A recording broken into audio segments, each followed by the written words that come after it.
Halo, kali ini saya akan berbagi pengalaman anak saya Albertus ketika berhasil memperoleh beasiswa Max untuk kuliah S1 berbahasa Inggris di Jepang. Max Scholarship adalah beasiswa yang disediakan oleh pemerintah Jepang. Gambar ini diambil dari brosur Kyushu University School of Engineering untuk program yang S1 berbahasa Inggris. Anak saya yang di bawah anak panah biru. Di sini, Albertus bersama teman-temannya dari berbagai jurusan diminta untuk menjadi model untuk brosur Kyushu University School of Engineering. Yang akan saya ceritakan di sini adalah Max Scholarship khusus untuk beasiswa S1 di Jepang program berbahasa Inggris. Beasiswa ini berdasarkan rekomendasi universitas di Jepang.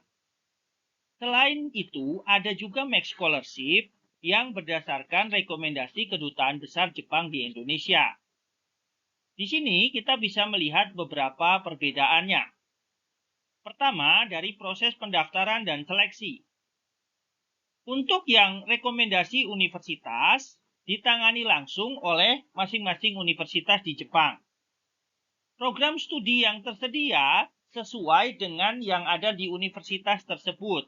Dan perlu diingat bahwa tidak semua program studi di universitas tersebut disediakan untuk yang berbahasa Inggris, sehingga pilihannya lebih terbatas.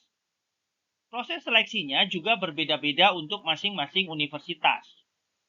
Keuntungannya adalah setelah kita diterima, kita sudah tahu akan masuk ke universitas yang mana.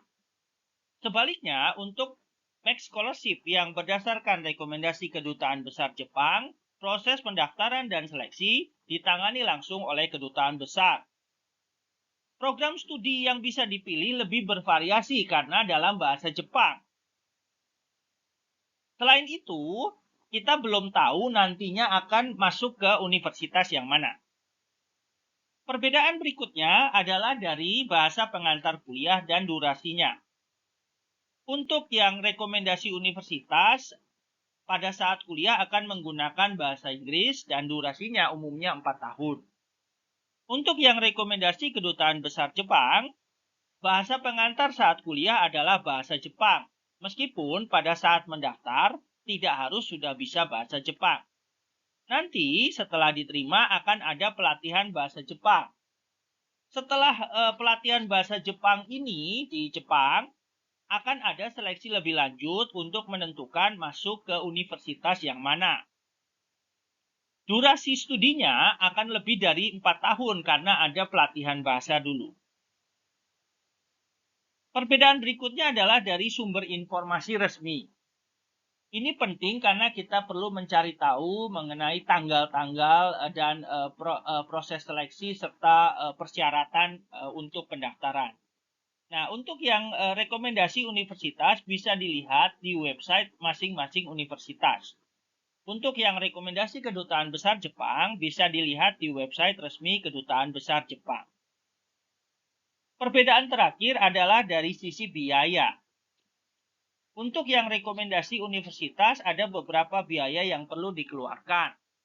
Karena akan menggunakan bahasa Inggris, maka pada saat mendaftar harus menunjukkan kemampuan bahasa Inggris sehingga perlu mengeluarkan biaya untuk tes kemampuan bahasa Inggris seperti misalnya IELTS, TOEFL dan lain-lain. Juga perlu biaya untuk tes kemampuan akademik, misalnya SAT, ACT, A-Level dan lain-lain. Juga ada biaya untuk pendaftaran ke universitas. Sedangkan untuk yang rekomendasi Kedutaan Besar Jepang, pada saat pendaftaran gratis. Kita lihat pengalaman Albertus. Dia menjadi penerima Max Scholarship International Undergraduate Program berdasarkan rekomendasi Kyushu University. Program studi yang dipilih adalah Applied Chemistry. Benefits yang diterima selama kuliah yaitu biaya hidup sebesar 120.000 yen per bulan selama 4 tahun. Nah, saat ini kalau dilihat di website Kyushu, biaya hidup yang diterima adalah 117.000 yen. Selain itu juga ada benefit gratis biaya kuliah dan gratis tiket pesawat pulang pergi. Sebelum mendaftar ke universitas, ada beberapa persiapan yang perlu dilakukan. Misalnya, tes kemampuan bahasa Inggris seperti IELTS atau TOEFL dan lain-lain.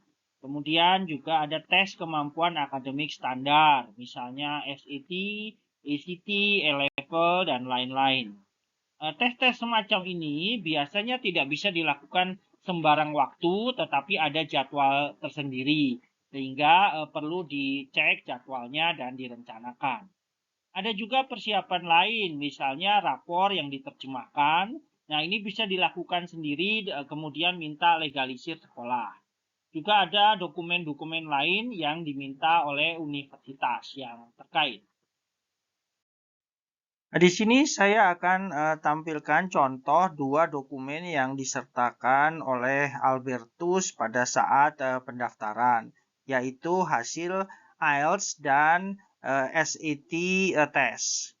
Nah, di sini bisa dilihat hasil IELTS dari Albertus. Biasanya itu yang dilihat itu adalah overall band score, meskipun ada juga mungkin universitas yang melihat nilai untuk masing-masing band. Ya. Jadi ini di sini bisa dilihat bahwa untuk Albertus ini overall band score-nya 7,5. Nah, ini yang di persyaratan terbaru dari Kyushu yang untuk tahun 2024 itu minimal 6,5. Jadi biasanya itu yang dilihat. Nah, tapi juga ada yang melihat masing-masing komponen. Nah, biasanya di sini nilainya ini bisa kita dongkrak dengan yang listening dan reading. Seperti misalnya di sini Albertus listening dan readingnya bisa cukup tinggi ya, 9 dan 8,5. Nah, ini untuk tes IELTS ini juga kadang-kadang juga tidak mudah, bisa harus beberapa kali, tapi ya harus diperhitungkan juga biaya ya, karena untuk setiap tesnya kan perlu membayar. Nah, di sini kebetulan Albertus sekali dia sudah bisa mencapai nilai yang diminta. Kalau yang ini adalah hasil SAT subject test yang waktu itu disertakan oleh Albertus.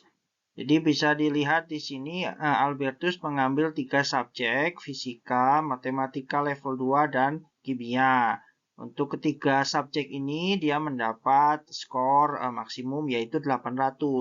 Nah, tapi harus diketahui bahwa skor 800 itu bukan berarti benar semua. Jadi ada range kebenaran begitu yang nilainya 800. Yang SAT subject test ini sekarang sudah tidak ada lagi. Kalau dicek di persyaratan terbaru dari Kyushu Engineering, sekarang salah satu yang diminta adalah SAT Reasoning Test. Untuk yang SAT Reasoning Test, contohnya kira-kira seperti ini. Nah, ini adalah hasil SAT Test adiknya Albertus. Nah, jadi bisa dilihat di sini skornya bukan 800 tapi maksimum 1600. Untuk tes seperti SAT itu persiapannya perlu cukup panjang ya. Jadi tesnya itu tidak diadakan terlalu sering gitu ya. Ini bisa dilihat di sini itu dari bulan November Desember ada 2 kali. Baru setelah itu tahun 2024 itu ada lagi bulan Maret, Mei, Juni 3 kali. Nah, jadi kita kalau mau tes itu harus melihat jadwalnya dan mempersiapkan kapan mau tes. Nah, setelah melihat jadwalnya, kita nanti juga harus memilih tempat tesnya ya. Jadi di sini bisa dilihat kita bisa memilih tempat tesnya untuk misalnya ini untuk lokasi Indonesia. Ya, ini jadi kalau Indonesia dipilih nanti akan menunjukkan berapa banyak yang lokasi tempat tes untuk di Indonesia ya. Nanti kita bisa pilih mana yang dekat dengan kita begitu. Selain itu, dari halaman web SAT, kita juga bisa berlatih tes-tes untuk mempersiapkan diri. Nah, waktu itu Albertus juga belajar materi-materinya ini dari Khan Academy. Ya, itu akan membantu persiapan. Sekian video ini. Terima kasih sudah menonton videonya. Tonton juga video-video berikutnya yang akan dibawakan sendiri oleh Albertus.